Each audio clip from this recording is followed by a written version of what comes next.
Welcome to the deep dive.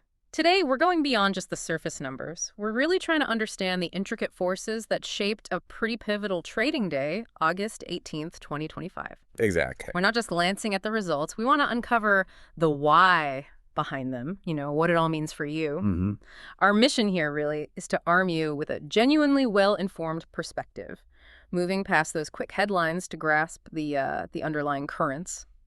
Think of this as your shortcut to connecting the crucial dots in the financial world. Precisely.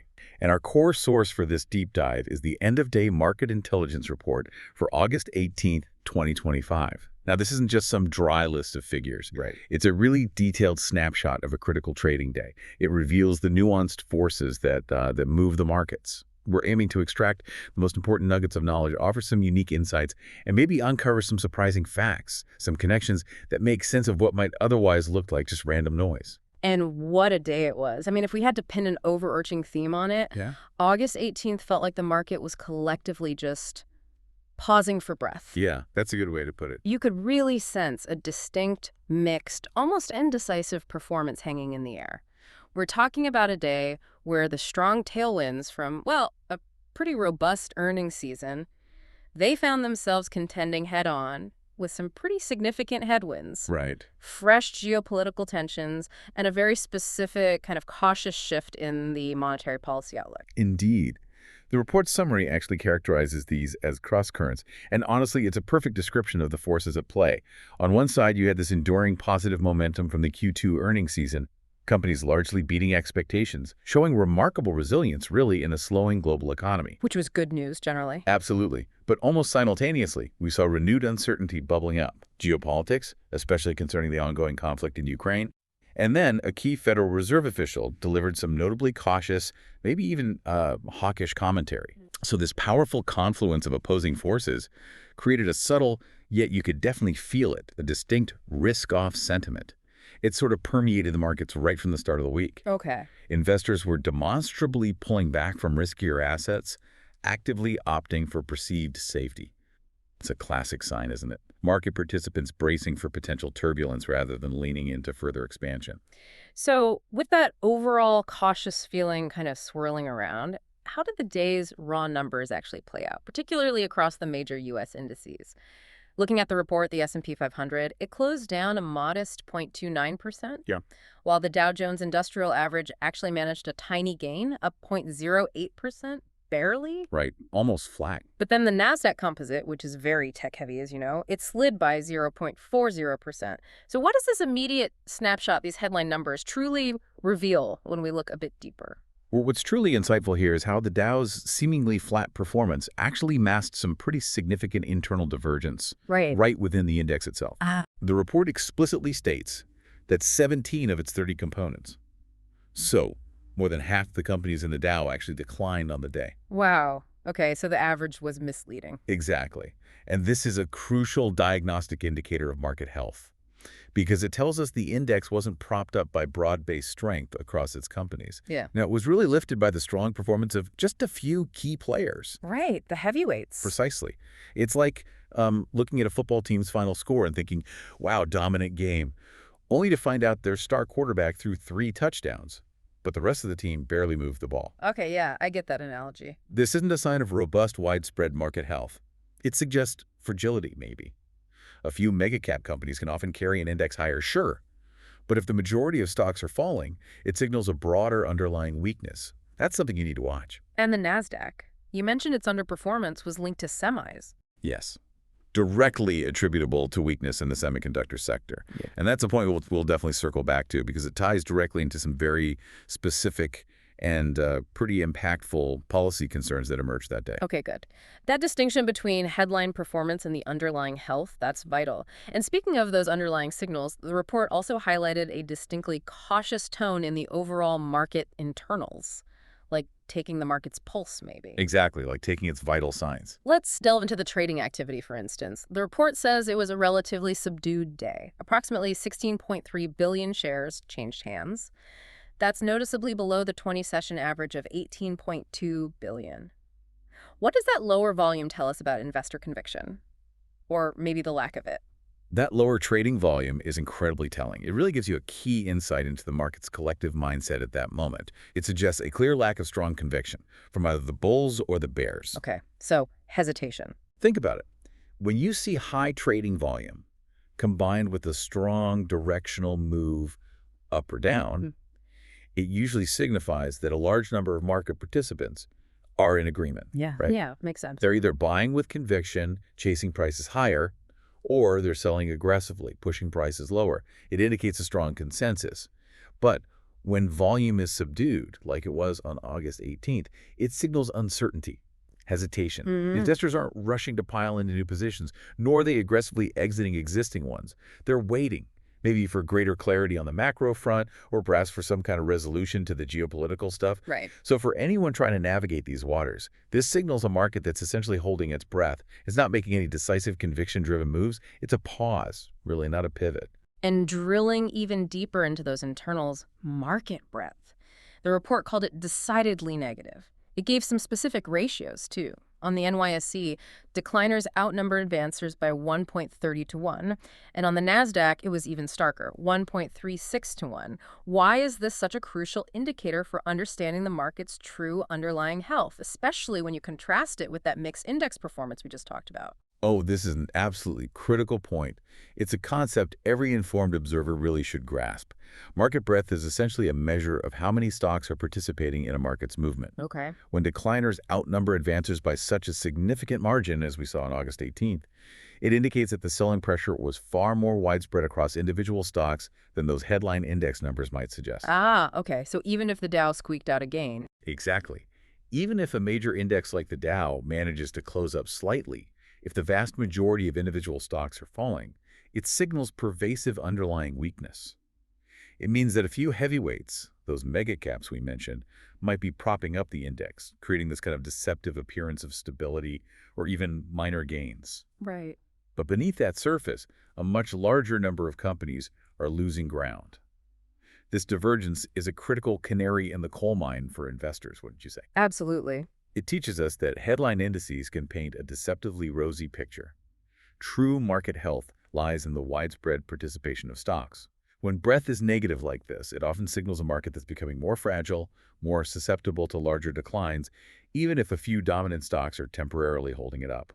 It suggests a lack of broad-based confidence that often precedes bigger corrections, something you really need to pay attention to. Okay, that makes a lot of sense. So to round out this look at the internals, let's talk about the CBOE Volatility Index, the VIX, the fear gauge, as everyone calls it. Get the fear gauge. The report noted a noticeable rise in the VIX. What does even a marginal increase in this particular index signal about the collective investor mindset? Well, the VIX essentially measures the market's expectation of future volatility, right?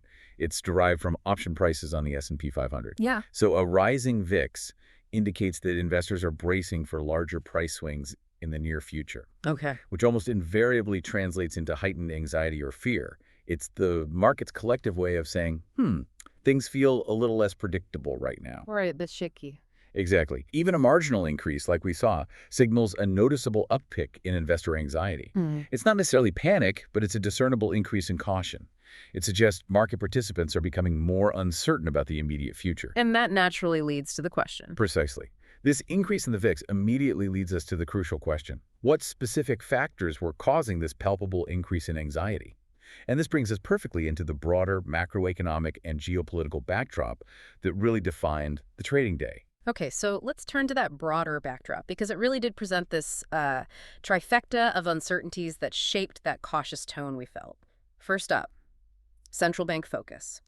The Federal Reserve really seemed to temper what had been quite a bit of dovish enthusiasm. Oh, definitely. The report highlighted Chicago Fed President Austin Goolsby's commentary as the primary macroeconomic catalyst. What exactly did he say that caused such a ripple effect? Well, Goolsby characterized recent inflation data as a potential note of unease. That's a very deliberate phrase, isn't it? It is. Doesn't sound reassuring. Not at all. And what was particularly concerning for him, and therefore for the market, were specific surges in services inflation and producer inflation. He explicitly emphasized that these surges run counter to the narrative, the story the market wanted to believe, that the Fed is on this smooth, linear path back to its 2% inflation target. Okay, so throwing cold water on that idea. Pretty much. While he did technically leave the door open for a potential interest rate cut, maybe September or later, his remarks were heavily conditioned.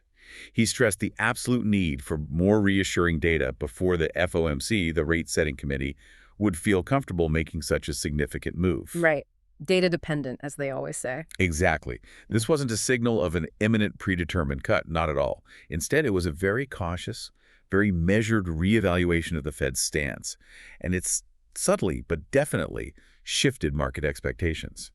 So he essentially challenged the market's prevailing expectations, didn't he? Because just the week before, we'd seen that softer consumer price index, the CPI data, That's right. and that had really fueled this optimism, this hope for multiple rate cuts. Mhm. But Goolsbee, it seems, deliberately shifted the focus, created some real tension there. Absolutely. This intervention from a key Fed official was incredibly significant because it directly challenged the market's prior, and you could argue overly optimistic interpretation of those recent economic reports.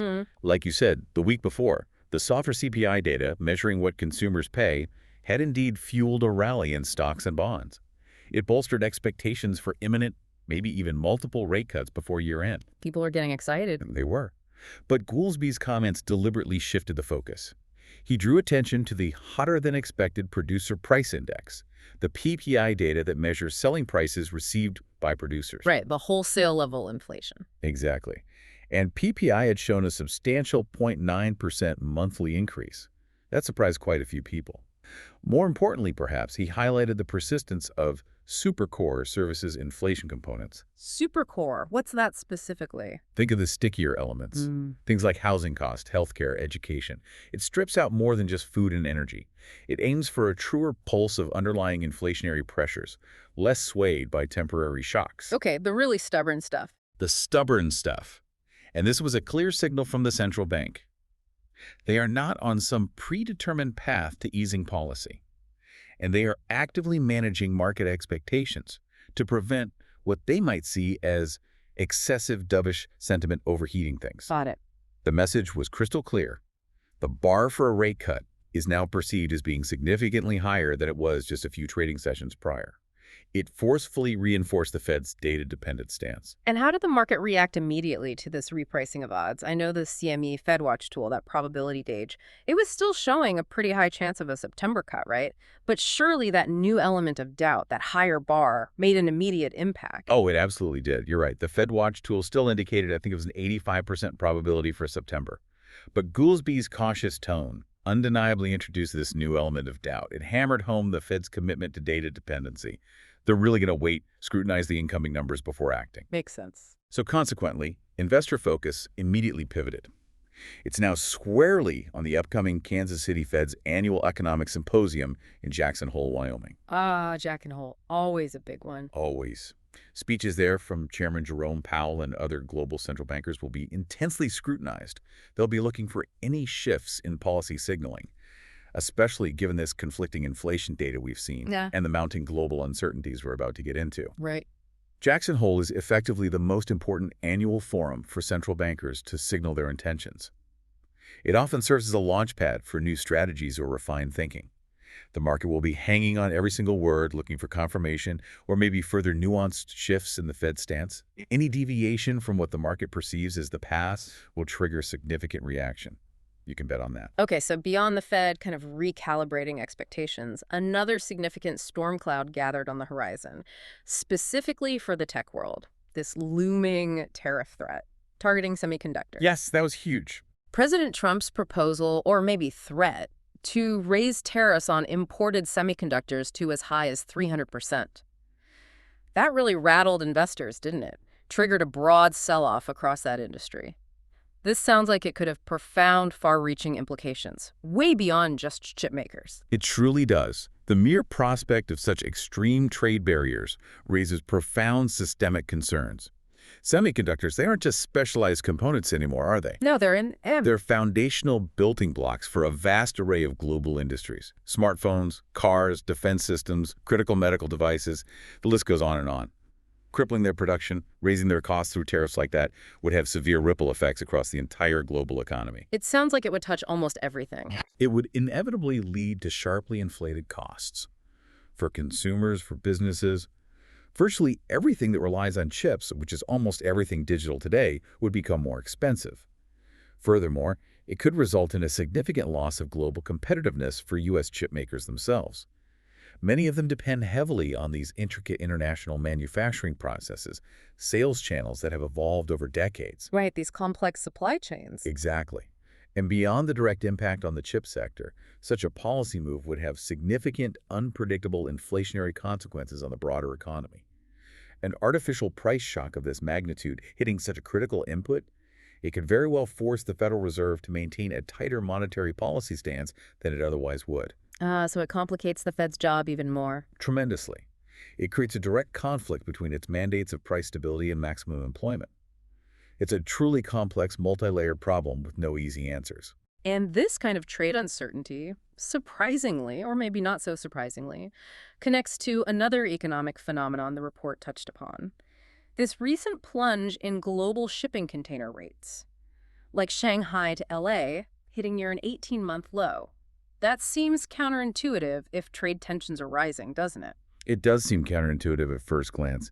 And this is where we see what economists and supply chain analysts call the bullwhip effect in action. A bullwhip effect. Okay, explain that. Essentially, in anticipation of these potential tariffs and other trade disruptions, whether they actually happen or not, many shippers pulled forward their demand. Meaning they ordered earlier. Exactly. They ordered goods earlier than usual, and they also significantly increased their shipping capacity. The idea was to front-run the anticipated tariffs, right? Get goods moved, build inventory before prices potentially skyrocketed or supply chains got even more tangled. Okay, makes sense. Get ahead of it. But what happens then? A subsequent sharp drop-off in demand because so much was moved ahead of time. So glut. Precisely. This creates a surplus of available ships and a plummet in shipping rates, as the vessel operators compete fiercely for what little demand remains. This isn't just some economic curiosity. It's a stark illustration of how the anticipation of policy, even before it's enacted, can create real-world economic ripple effects. That's fascinating. And for you, the takeaway is to watch not just the policy announcements themselves, but the market's reaction and corporate behavior in anticipation.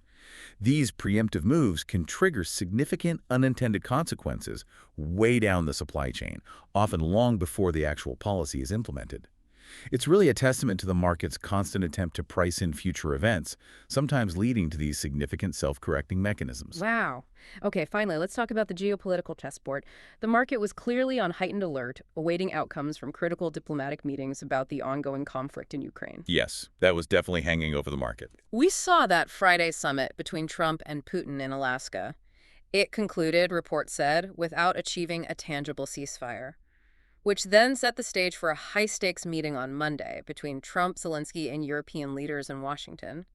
How did this persistent uncertainty play out in the market, beyond just adding to the general sense of unease? Well, the lack of a clear resolution or any real sign of de-escalation from these high-level diplomatic meetings, it contributed directly and substantially to the day's cautious, risk-averse tone. So, more waiting. Exactly.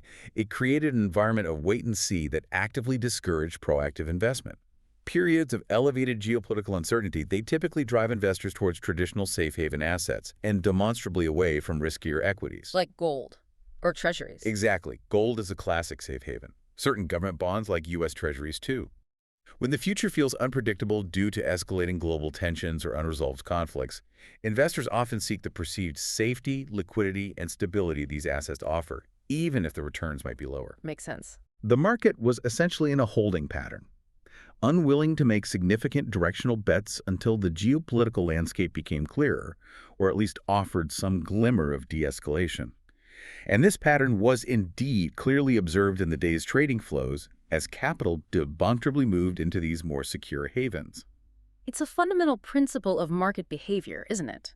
Uncertainty leads to a flight to quality. Okay, so if we piece together this picture, a Fed signaling maybe higher for longer, a potential tariff war brewing, ongoing geopolitical tension, it certainly suggests this pervasive theme.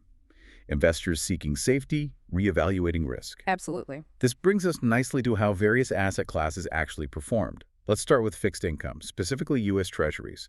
The report highlighted them as a focal point. What message did the bond market send through its yield movements? The U.S. Treasury market was undeniably a key focal point that day. Yields moved notably higher across the curve. This was a direct, almost immediate reaction to that recalibration of Federal Reserve policy expectations following Goolsby's comments. The benchmark 10-year U.S. Treasury yield rose significantly, settling around 4.34% according to the report. Now, different sources had slightly different closing figures, maybe 4.31 to 4.34, but the direction was clearly up. A noticeable move. A very noticeable move. It was a direct consequence of the Fed's cautious inflation commentary, which effectively dampened the market's more aggressive bets on imminent rate cuts. Some details showed it rose about 1.3 basis points to 4.337%, marking its third consecutive day of increases and its largest three-day gain since mid-July. It also hit its highest point since July 31st. Wow. Okay. So the bond market was reacting strongly. Very strongly. And it's crucial to remember that bond prices and yields move inversely. So as the yield on the 10-year note rose, its price correspondingly fell. The report notes the price fell by 332 to 99 in 37 seconds. Right. Inverse relationship. This price action in the bond market is a very clear, very powerful signal. It tells you that fixed income investors are now pricing in a significantly lower probability of near-term monetary easing than they were just at the end of the prior week. The bond market, often considered the smart money because of its sensitivity to interest rate expectations, was unequivocally signaling less confidence in quick rate cuts, and by extension, perhaps a longer period of tighter monetary conditions.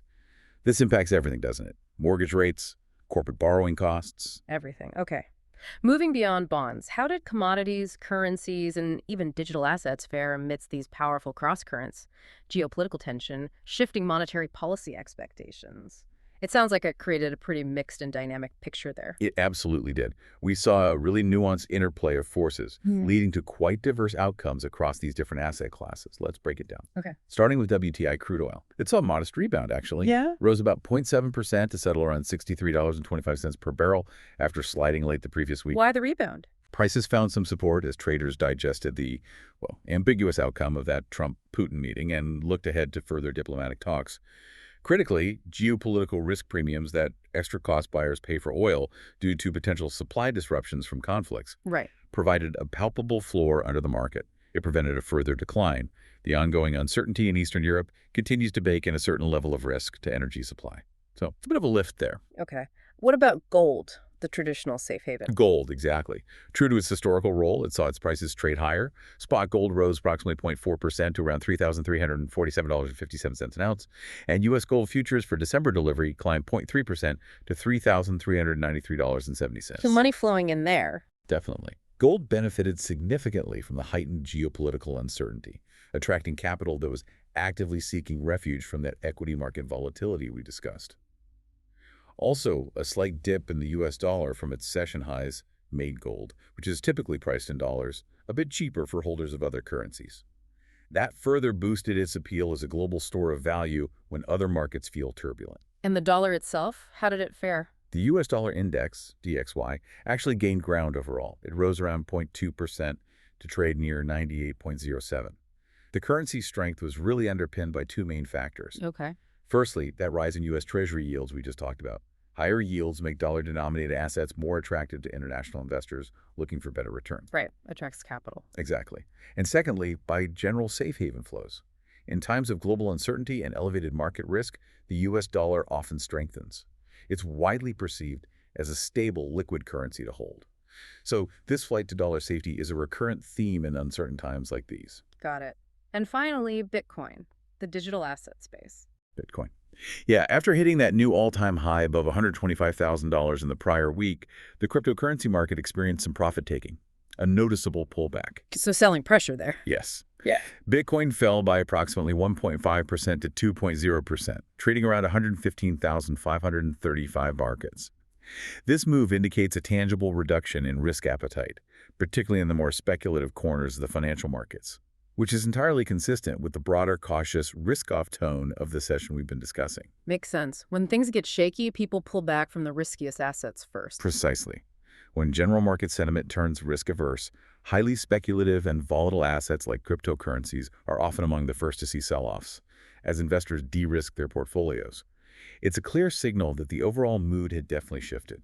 Okay, that's a really comprehensive look at how the broad asset classes responded to those cross-currents. But what happens when we drill down even further into the equity market itself? Did we see a similar story playing out there? Or were there maybe more granular shifts and surprises? The report clearly highlighted a significant story of sector divergence and some very particular corporate idiosyncrasies. Yes, absolutely. What did that comprehensive sector analysis tell us about the aggregate market sentiment? Well, when we dissect the equity market performance for that day, what's immediately striking is the clear and decisive rotation out of cyclical, economically sensitive sectors Yeah. and into defensive areas. Okay, a defensive move. Exactly. And this capital flow isn't just some statistical anomaly. It provides a real-time visualization of aggregate market sentiment, of investor conviction, or lack thereof, maybe. Right. When investors collectively shift funds from sectors that typically thrive on robust economic expansion, think technology, financials, industrials. Right, things that do well when the economy's booming. Precisely. Sectors highly dependent on strong growth, consumer spending, favorable interest rates. When they shift from those to sectors whose demand is relatively stable regardless of the economic climate, like healthcare, utilities, consumer staples. Stuff people need no matter what. Exactly. It serves as a powerful signal. It tells you the market is actively pricing in a higher probability of an economic slowdown and probably increased volatility. This wasn't some random distribution of returns. It was a coordinated defensive maneuver, a classic market response to those rising perceived risks, the potential tariffs, the more hawkish Fed. Investors were literally repositioning their portfolios for potentially stormy weather ahead. So based on that defensive rotation, which sectors really bore the brunt of the selling pressure, and which ones offered that much-needed refuge for capital? Well, 5 of the 11 S&P 500 sectors closed in negative territory on the day, and predictably, the laggards were precisely those most exposed to economic growth and interest rate sensitivity. Okay, like which ones? The financial select sector, SPDR, XLF, was a primary underperformer. It declined by a full 1.0%. This is a direct result of that tempered rate cut outlook we talked about. A more hawkish Fed implies higher interest rates for longer, which can compress bank net interest margins, that critical difference between what they earn on loans and pay on deposits. Right, hurts bank profits, potentially. Potentially, yes.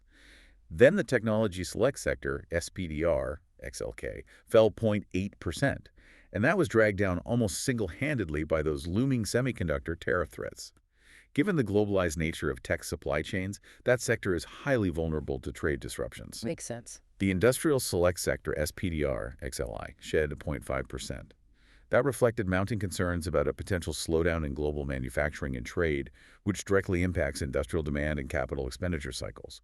Even the communication services sector showed weakness, pressured by declines in some of its mega-cap constituents that are sensitive to both interest rates and, importantly, advertising spending. Okay, so those cyclicals were hit. What about the refuge? Where did the money go? In stark contrast, the healthcare select sector, SPDR, XLV, was the undisputed standout leader. It gained a robust 1.7%. Wow, quite a jump on a down day overall. It really was. And this significant outperformance clearly reflects investors actively seeking refuge in a sector whose earnings are perceived as being more insulated from the economic cycle. People generally don't cut back on essential healthcare spending as much during downturns compared to, say, discretionary purchases or big industrial projects. True. It was a clear collective flight to quality amidst the day's pervasive uncertainties. It demonstrated a classic defensive pivot in market capital. Very telling. That sector rotation really paints a vivid picture of that shifting sentiment. But beneath those broad sector moves, there were also some very specific company stories driving significant price action. Oh, yes, definitely. Let's look at some of these individual stock movers and corporate narratives, because they provide such tangible, real-world examples of the day's dominant themes playing out at a micro level. The semiconductor industry, for instance, you mentioned it earlier, showed a fascinating bifurcation, didn't it? It truly was a perfect case study. How policy rhetoric, even before it becomes actual law, can immediately create clear winners and losers within an industry. Companies with highly globalized supply chains, deeply integrated into international manufacturing and sales thinking on, Advanced Micro Devices, AMD, NVIDIA, NVDA, Broadcom, AVGO, they saw their shares fall between 1.6% and 1.9%. Okay, taking a hit. Investors were instantly pricing in the direct risks of those proposed 300% tariffs on their complex global business models. They recognized that severe disruptions would absolutely impact their profitability. And not all ship stocks fell. No. Conversely, Intel, INTC, which has a more established domestic manufacturing presence, a long-standing U.S. chip giant, it gained nearly 3%, dramatically bucking the broader industry trend. Wow, why the difference? This outperformance was directly attributed to widespread expectations that Intel would be a primary beneficiary of U.S. government support and subsidies via the CHWS Act. Ah, the CHWS Act. Right. That legislation is specifically designed to boost domestic semiconductor manufacturing, reduce reliance on overseas production. So the market essentially viewed the proposed tariffs as a form of government intervention that, while harmful to others like AMD or NVIDIA, would effectively insulate Intel from the wider sell-off and potentially even provide it with a significant competitive advantage down the road. Fascinating. It really highlights the market's sophisticated ability sometimes to quickly discern potential policy winners and losers, even within the same industry, based on their strategic positioning and exposure. And we also saw some classic M&A activity, merger and acquisition news, acting as powerful catalysts, Right. cutting right through all the broader market noise. Dayforce and Soho House & Co. both saw significant jumps based on corporate actions, right? That's a great observation.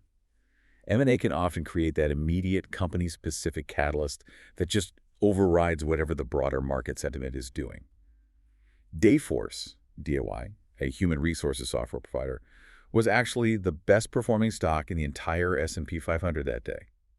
It surged an exceptional 26.04%. 26%. Wow. Why? Following reports that private equity firm Thoma Bravo was in advanced discussions to acquire the company. Acquisition talks almost invariably provide a significant jolt to share prices, as investors anticipate a substantial premium being paid for existing shares. Right, the buyout premium. Exactly. And similarly, Soho House & Co., SHCO, the Global Private Members Club, saw its shares jump 14.92%. That was after an investor group led by MCR agreed to take the company private in a deal valuing it at approximately $2.7 billion in enterprise value. Okay. These are classic examples of corporate actions creating immediate, significant value for shareholders. It demonstrates that even in a cautious market environment, idiosyncratic positive news can still generate really outsized returns. Beyond M&A, analyst upgrades and maybe disclosures from influential investors clearly had an impact too, showcasing the power of endorsement, or maybe warnings, and the shifting tides of expert opinion. United Health Group and CVS Health both rallied, while EQT Corp dropped. This perfectly illustrates the profound power of market sentiment, institutional conviction, and those influential endorsements. United Health Group, UNH, continued its really strong performance. It added more than 3% to what was already a spectacular 12% rally from the previous session. What's driving that? This momentum was significantly fueled by a 13F filing.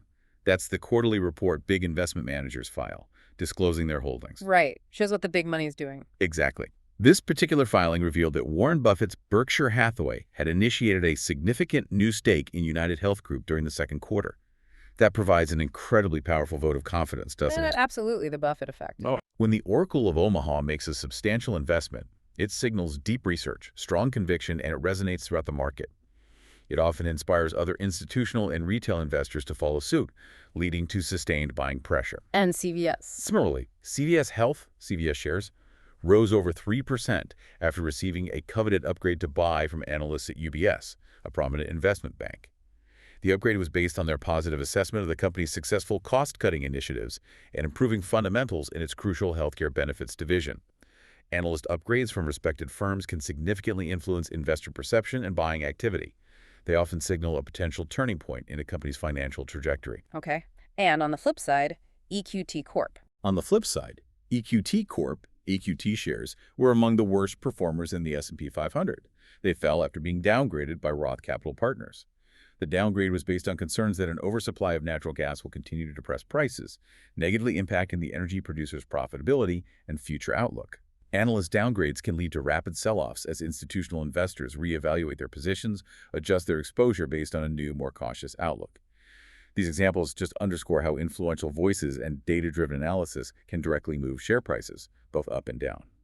And finally, on the stock front, we saw some very specific policy-driven movers, where regulatory clarity directly boosted certain sectors, like First Solar and other solar stocks, which saw notable gains. Yes, this is an excellent and often overlooked example of how government policy and regulatory clarity can directly impact the prospects of specific industries and the valuations of companies within them. First Solar, FSLR, and other solar power stocks gained significantly after the U.S. Treasury Department issued crucial guidance. It clarified how renewable energy projects could qualify for federal tax credits under a new budget bill. Ah, so clearing up the rules. Exactly. This regulatory clarity is hugely important for long-term capital-intensive investments like solar projects. It removes a significant layer of uncertainty about future funding, project viability, profitability. When the rules of engagement are clear, it lowers the perceived risk for investors. It makes it much easier for developers to secure financing, plan for the long term. Makes sense. Predictability helps. Absolutely. This clarity directly boosts the sector's prospects and investor confidence. It provides a clearer, more predictable path for developers and investors to pursue projects, which directly translates into increased stock valuations. It's a prime example of how legislative and regulatory action can create direct tailwinds for specific parts of the economy, showing how markets quickly price in changes in the policy environment. Okay, that's a truly comprehensive look at the day itself, revealing layer upon layer of these market dynamics. Now let's zoom out a bit and look at the broader market outlook, starting with the recently concluded Q2 2025 earnings season. It sounds like it was overwhelmingly positive, acting as a real tailwind for the market for a while there. But now that tailwind seems to be unmistakably fading. That's precisely the critical tension that now defines the market, isn't it? The second quarter 2025 earnings season is now largely complete. An impressive 92% of S&P 500 companies have reported results. And by almost all measures, it has been overwhelmingly positive. The numbers were good. Very good. An impressive 82% of companies surpassed analyst profit estimates. That's a fantastic hit rate. Speaks to strong corporate execution. Overall, S&P 500 earnings grew by a robust 11.3% year over year. That was on the back of 5.9% revenue growth. Better than expected, right? Significantly better than the more modest preseason expectations. Those hovered around, 4.6% to 4.8% earnings growth? So this resilience in corporate profitability, particularly from cyclical sectors like communication services, IT, financials, it demonstrated that large-cap companies have been remarkably adept at navigating what has been a slowing, but importantly not contracting global economy. Okay. This robust earnings performance undoubtedly served as a strong supportive tailwind for the market over the past month or so. Gave investors a reason to stay engaged, really. There's always a but. There's always a but. As you pointed out, a critical tension now exists between this robust historical performance of the second quarter and the market's current, more anxious posture. The strong earnings we just detailed, they reflect a business environment that existed before these latest semiconductor tariff threats became so dominant and before the Federal Reserve's more hawkish pivot on inflation was explicitly stated. Right. The world looks different now, or feels different. Exactly. The market, as a forward-looking discounting mechanism, is now looking past this positive historical data. It's beginning to price in a potentially more challenging, more uncertain operating environment for the third and fourth quarters. Therefore, the supportive influence of the Q2 earnings season is undeniably waning. The market's narrative has palpably shifted, from celebrating past corporate resilience to bracing for future macroeconomic and geopolitical headwinds. It's a classic case, isn't it? The rearview mirror looks much better than the windshield ahead. That's a great way to put it. So with that forward-looking shift in mind, what does the upcoming week hold? It sounds like it's poised to be a particularly pivotal one, especially with a gauntlet of retail earnings and economic data on the horizon that could further shape this new narrative. Absolutely. The upcoming week is indeed poised to be pivotal. The calendar is packed with events that will provide crucial, real-time insights into the health of the U.S. economy and, importantly, the resilience of the consumer. The consumer is key. Always. The market's primary focus will be on the slate of earnings reports from major retailers. Yeah. We're talking about bellwether companies like Walmart, WMT, Home Depot, HD, Target, TGT, and Lowe's. The big guys. The big guys. These companies are considered bellwethers because their performance offers a direct, real-time assessment of consumer spending habits, consumer sentiment, household balance sheet health. Their management commentary will be closely scrutinized. What will they be listening for? Any discussion on the impacts of persistent inflation, the potential effects of tariffs on the goods they import and sell, and any observable shifts in consumption patterns. Are consumers trading down? Are they pulling back on discretionary spending? These reports will provide invaluable answers. Okay.